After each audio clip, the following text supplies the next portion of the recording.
Well, good morning. Welcome back to our daily devotional videos. Just a quick reminder, we're working through some doctrines related to theology, with the argument being that all theology is a discussion, a word about God. Literally, that's what the word theology means. God, word. Theology is a word about God. So in other words, if we love God, if we care for God, we want to know and understand God better. And the way we do that is thinking deeply and richly about God. Now, for several weeks, we've been working through what are known as the attributes of God, God's characteristics. We initially began a few weeks ago discussing those that are called the incommunicable attributes. Those are the attributes that are unique to God and God alone. Here more recently, we've been talking about what are known as the communicable attributes, those that God communicates, gives to, and we share with God. And so we've talked about things like goodness. Today we're talking about some topics that are very closely related to goodness, God's benevolence, and that is interchangeably mercy, patience, or grace. All of them speak about God's goodness and its outward expression. So God is good, so here's what he does because he's good. There are three examples of these. Mercy, often referred to those acts of God's goodness that are extended towards those in misery. We have mercy on them in need. You can speak of grace. That is something that God gives out of the goodness of his heart towards those who deserve punishment. And patience is towards those who deserve immediate punishment. God is withholding it, not forever, but for the moment. All three of them could be arguably summed up with one word, however, grace. In your Hebrew Old Testament, it would be the word Hannah or Hannah, sometimes translated to modern English, Anna. Both of those girls' names both mean grace. In the New Testament, the Greek word is charis, from which we get words like charity and charisma. Also basically means grace. And so what is the textbook Sunday school definition of grace? Most people say it's the unmerited favor or gift of God. Unmerited meaning you can't earn it. Favor, God's gift or love towards you. Think of Noah in Genesis chapter 6. God sees the world. He's disgusted by how sinful it has become. And then it says, but Noah found favor in God's eye. Not that Noah deserved it. It came out of the abundance of God's goodness. And the biblical testimony of God's grace, mercy, and favor, patience, is all over the place. For example, if we were to open it up, and we won't for the sake of time, Psalm number 119, verse 132, speaks of grace or mercy flowing out of God's character. It's who he is, so it's what he does. We also have to remember, though, that God's grace is determined by God's will. It doesn't function against his greater desires.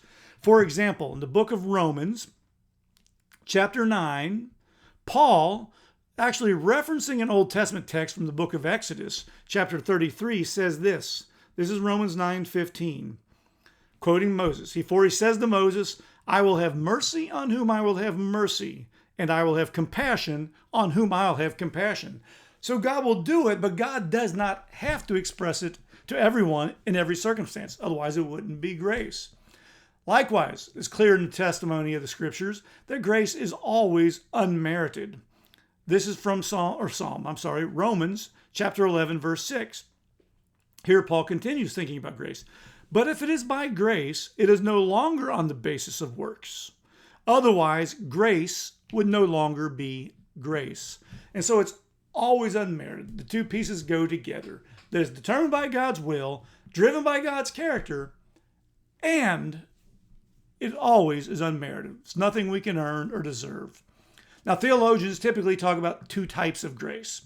The first one is what is known as common grace. This is grace that's shown, as I tell my students, to all humanity in common. All humans can experience this grace. In Matthew 5:45, Jesus speaks of God sending the rain on the just and the unjust. Everybody gets God's blessings in this way. And you can see this grace in many areas of our lives. For example, within the physical realm. Psalm number 145, verses 15 and 16, if you'd like to look that up later. You can see it in the intellectual realm. Let's look at John chapter 1, verse 9. John 1, verse 9. The true light, which gives light to everyone, was coming into the world. He's enlightening us. You can see it in morality, that God in his grace gives grace, if you will, to all humans in kind in terms of moral behavior. In other words, the world is not as bad as it could be.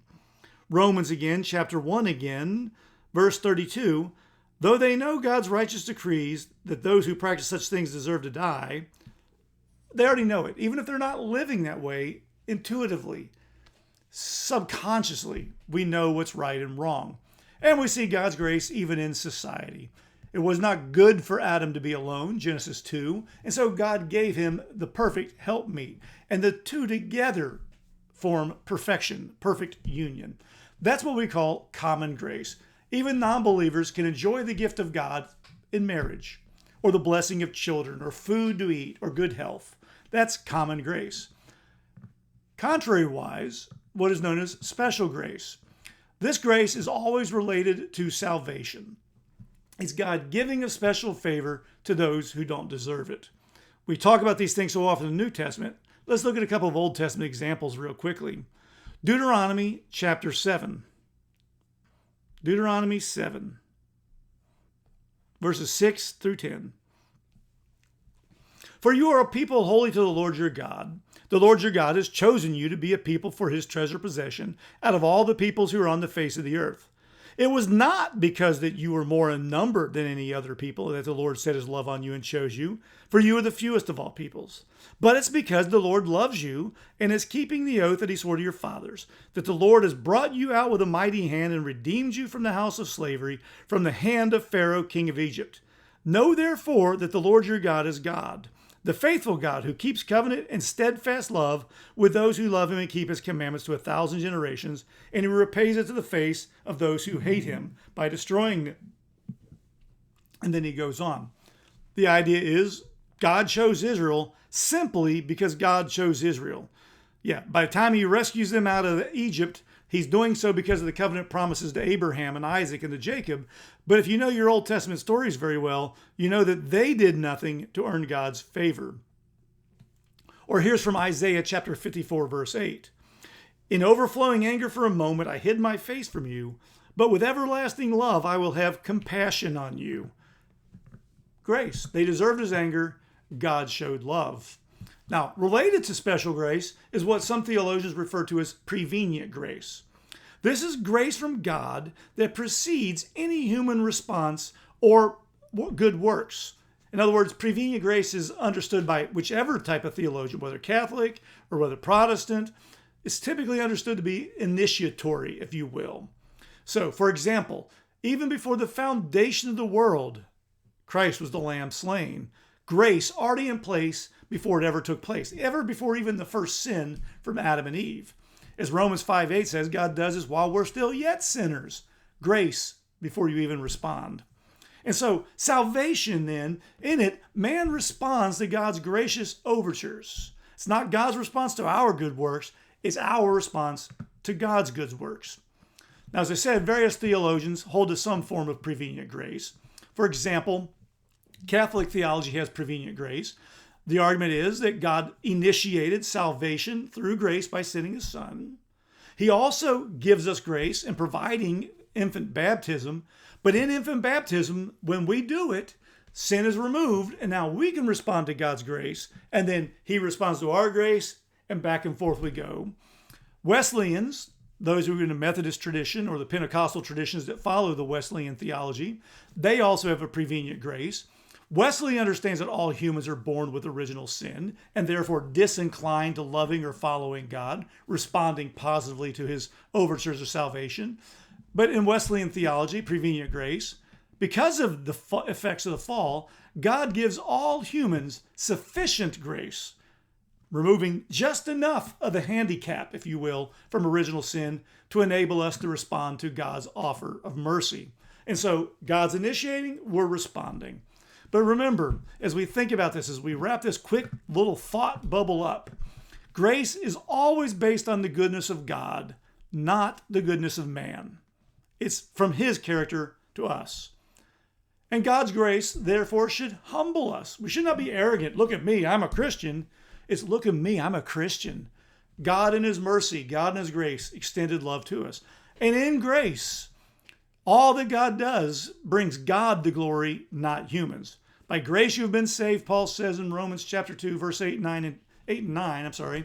By grace you've been saved through faith, and this too is a gift of God, so that, not by works, lest any man should boast. God does it by grace, because through grace, God gets all the glory. And likewise, we, because we can share this attribute, not only in receiving it towards salvation, but we're to extend grace to others who don't deserve our mercy or our favor. Not because they're worthy, but because God gave it to us, who was so unworthy, and now we're expected to share it and extend it to others. Be gracious, because God has been gracious to you.